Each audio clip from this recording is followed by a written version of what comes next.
बिहार शिक्षक भर्ती प्रक्रिया जिसकी परीक्षा आपकी जानते हैं कि आप 24, 25 और 26 अगस्त को है। 11 अगस्त को सुप्रीम कोर्ट का एक बड़ा फैसला आने के बाद जो है वो बिहार शिक्षक भर्ती प्रक्रिया जो है वो संशय के घेरे में है।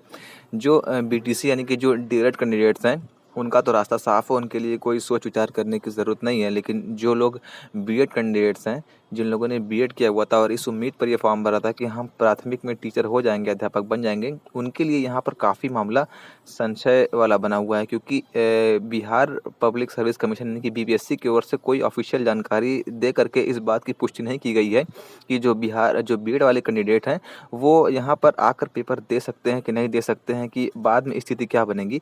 तो हम आपको एक मोटी मोटी बात बता देते हैं। देखिए, सुप्रीम कोर्ट का वर्डिक्ट ये आ गया कि बिहार हो चाहे हिंदुस्तान का कोई भी ज़िला हो, कोई भी आपका राज्य हो, बीएड वाले जो है वो प्राथमिक में मान्य नहीं होंगे। और उसका रीज़न क्या बताया गया कि उनकी वो पेडागोजिकल अप्रोच नहीं होती है जो आपका डीएलएड वाली होती है। अब रीज़न कोई भी हो, साफ साफ मोटा मोटा आपको ये समझना है कि बीएड वाले जो है प्राथमिक से बाहर हो गए।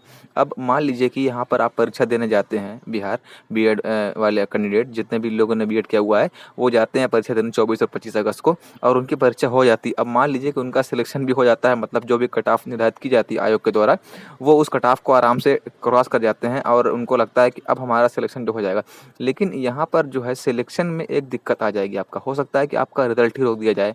याद करिए, आपका केवीएस का रिजल्ट पीआरटी का रुका हुआ है ना। अब जो लोग बीएड कैंडिडेट्स हैं, जिन लोगों ने केवीएस पीआरटी दिया हुआ था, उनका रिजल्ट रुक गया है।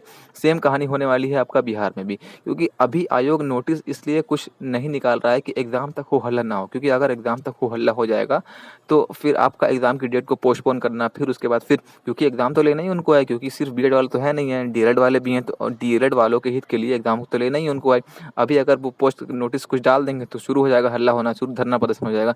इसीलिए देखिए, अगर आप परीक्षा देने जाएंगे भी, हो सकता है कि आपके रिजल्ट पर रोक लग जाए, और हो सकता है अगर आपका रिजल्ट मिल भी जाए तो आपका अपॉइंटमेंट नहीं हो पाएगा। क्यों नहीं हो पाएगा?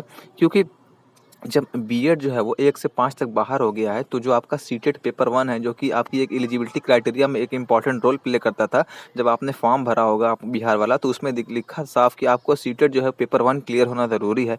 अब जब सीटेट पेपर 1 जो है मान ही नहीं रहे, रद्द हो गया है, ये डिग्री आपका, या सर्टिफिकेट फर्जी हो गया है, तो जब आपके पास एलिजिबिलिटी ही नहीं है तो बिना एलिजिबिलिटी के आप कैसे पेपर देने चले जाएंगे? अब किसी कोर्स की, किसी नौकरी की एलिजिबिलिटी ग्रेजुएशन है और आपने ग्रेजुएशन किया ही नहीं है, तो आप उसमें अगर इम्तिहान में अच्छा प्रदर्शन कर भी लेते हैं तब भी आपकी नौकरी नहीं लगेगी। क्योंकि डॉक्यूमेंट वेरिफिकेशन में आप छट जाएंगे ना, जब आपके पास वो डॉक्यूमेंट ही नहीं है ग्रेजुएशन का। सेम स्थिति यहाँ बन रही है।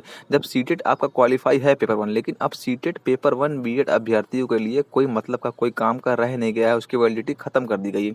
तो जब आपके पास एलिजिबिलिटी ही नहीं है उस फील्ड में जा करके प्राथमिक में नौकरी करने की, तो आप कौन चीज़ के सहारे जा करके नौकरी करेंगे प्राथमिक में जा करके? तो अगर आप पेपर दें ना दें, दोनों की स्थिति सेम बनती है कि आपको अपॉइंटमेंट लेटर तो फिर नहीं मिलने वाला है। अपॉइंटमेंट लेटर की आप उम्मीद मत लगा रहे बैठिएगा, क्योंकि सुप्रीम कोर्ट का वर्डिक्ट है। अगर कोई जाएगा भी किसी हाई कोर्ट में, पटना हाई कोर्ट में जाएगा भी, तो वो सुप्रीम कोर्ट से तो बड़ा है नहीं, वो उसके अंडर में आता है, नीचे आता है, तो वो सुप्रीम कोर्ट के फैसले को जो है वो चुनौती दे नहीं सकता है। मेरा अगर कहानी है कि अगर पेपर हो गया, आपका रिजल्ट रुक सकता है बीएड वालों का, जिस प्रकार से केवीएस वालों का रुका था पीआरटी में, और अपॉइंटमेंट लेटर मिलने में मुश्किल हो सकती है। क्योंकि सुप्रीम कोर्ट ने साफ कह दिया है कि आपका जो है वो बीएड को प्राथमिक से बाहर कर दिया गया है। तो बीएड प्राथमिक से बाहर हो गया है, उसके बाद सीटेट पेपर 1 में भी अब आपका जो है वो कोई मतलब है नहीं उसका। अब आपके हाथ में फैसला है कि आप जो है वो पैसा खर्चा करके के बिहार जा कर के पेपर देने का मन बना चुके हैं, तो आप जाएंगे कि नहीं जाएंगे, ये पूरे तरीके से आपके ऊपर निर्भर करता है। अब आपकी सोच पर निर्भर करता है कि आप क्या करने वाले हैं, आपका क्या इरादा है, क्या करने वाले हैं। कमेंट में अपनी राय का इजहार ज़रूर करिएगा, और अगर आप बीटीसी या डीएलएड किए हुए हैं तब भी बताइएगा कि आपका क्या इस पर राय विचार है।